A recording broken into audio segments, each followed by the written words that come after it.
Viewers, இன்னைக்கு பேங்க்ல minimum account இவ்வளோ இருக்கணும்னு சொல்கிறாங்க இல்லையா? அதை பற்றி தான் இன்னைக்கு நான் உங்க கூட பேச போகிறேன். மினிமம் அக்கௌண்ட் இவ்வளோ இருக்கணும் அவ்வளோ இருக்கணும்னு சொல்கிறாங்க. ஃபஸ்ட்டுலாம் அந்த மாதிரி இருந்துச்சான்லாம் எனக்கு தெரியல. இப்போ வேலைக்கு வந்ததுக்கப்புறம் எல்லாருமே இப்போ என்ன சொல்கிறாங்கன்னா, பேங்க் மூலியமாக தான் இப்போ நமக்கு சேலரி எல்லாருக்குமே வருது. இது மட்டும் இல்லை, எல்லா ஸ்கீமும் நமக்கு பேங்க் மூலியமாக தான் வருது. இது நமக்கு பேங்க் மூலியமா வர்றதுனால இது நமக்கு ஒரு நன்மைகளாகவும் இருக்குது. அது மட்டும் இல்லை, நம்ம நினச்ச நேரம் காசு அதிலேருந்து நம்ம எடுத்துக்கிறோம். நம்ம கையில் வச்சுருக்கணுங்கிற அவசியம் நமக்கு இப்போ இல்லை. ஆனால் மினிமம் அக்கௌண்ட்டுங்கிறது நமக்கு பண்ண முடியுதா? மினிமம் பேலன்ஸ் இவ்வளோ இருக்கணும் அப்படிங்கிறது நம்மளால் பண்ண முடியுதான்னு தெரியல. எனக்கு எப்போ ஒரு 2000 அமௌண்ட் மினிமம் இருக்கணும் அப்படின்னு சொல்லும் போதே நான் அக்கௌண்ட் எல்லாம் க்ளோஸ் பண்ணிட்டேன். அதுக்கப்புறம் இப்போ தேவைங்கிறதுனால திரும்ப இப்போ நான் அக்கௌண்ட் அதுக்கப்புறம் ஓப்பன் பண்ணி வச்சுருக்கேனே தவிர, மினிமம் இவ்வளோ வைக்கணும்னு என்னால் முடியல. இப்போ கூட 500 ருபீஸ் எனக்கு மினிமம் வச்சுருக்கிறது கூட எனக்கு ஒரு பெரிய விஷயமாக தான் தெரியுது.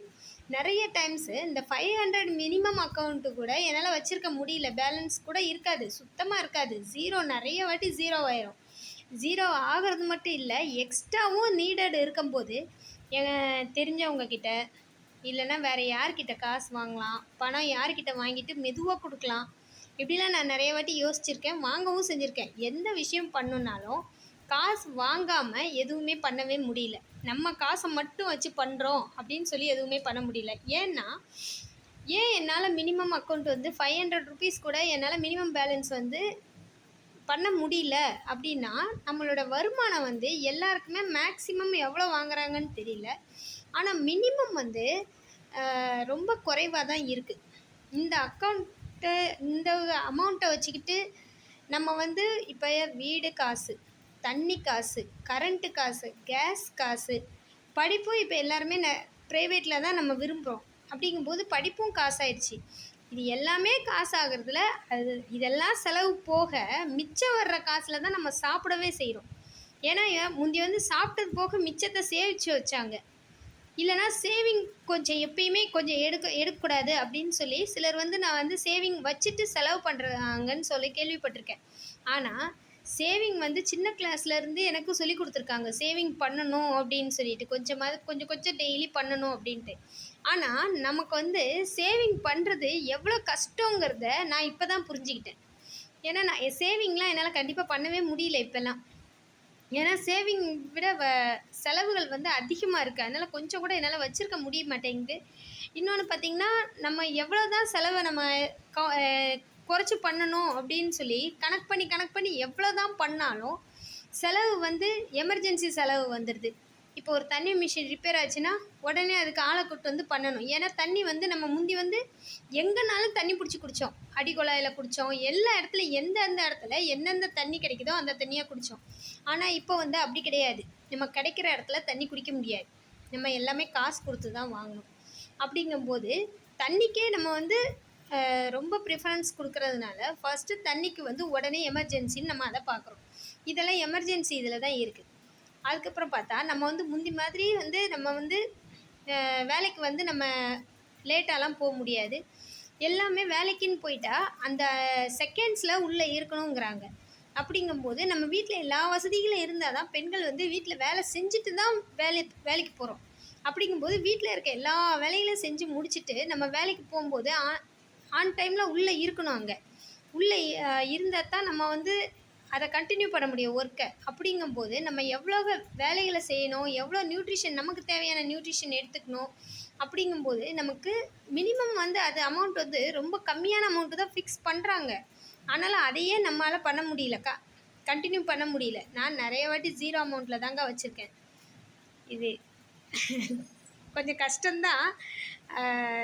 யோசிப்பேன் நிறைய டைம், அந்த 500 நம்ம எடுக்கக்கூடாதுன்னு நினப்பேன். ஆனால் முடியாதுங்க. இப்போ கூட பார்த்தீங்கன்னா என்னோடய அக்கௌண்ட்டில் 500 ருபீஸ் இல்லை என்னோடய இதில். அப்படி இதுதான் உண்மை நிலவரம் இதுதான். ஏன்னா நம்ம எதுனாலும் ஒன்று செலவு மாறி மாறி வந்துக்கிட்டே தான் இருக்குது. இப்போ எல்லாமே மிஷின் ஆகிடுச்சி. முந்தி ஆட்டுக்கல்லுங்கும் போது ரிப்பேர் ஆகாது. ஆட்டுக்கல்லாம் நம்ம மாட்டுக்கு அரைச்சிக்கிட்டே இருக்கலாம், மாவு எத்தனை வாட்டினாலும். இப்போ அப்படி இல்லை, மிக்ஸி கிரைண்டர்னு யூஸ் பண்ணுறோம். அப்போ மிக்ஸிங்கும் போது ஜார் அப்பப்போ வாங்க வேண்டியிருக்கு. கொஞ்ச நாள் கழித்து பார்த்தா மிக்ஸியே போயிடுது, மிக்ஸியை திரும்ப வாங்க வேண்டியிருக்கு. இது மாதிரி நமக்கு செலவுகள் வந்து அதிகமாகிக்கிட்டு தான் போகுது. இப்போ வெயில் அதிகமாக அடிக்குது அப்படிங்கும்போது ஏசி வாங்கணும்.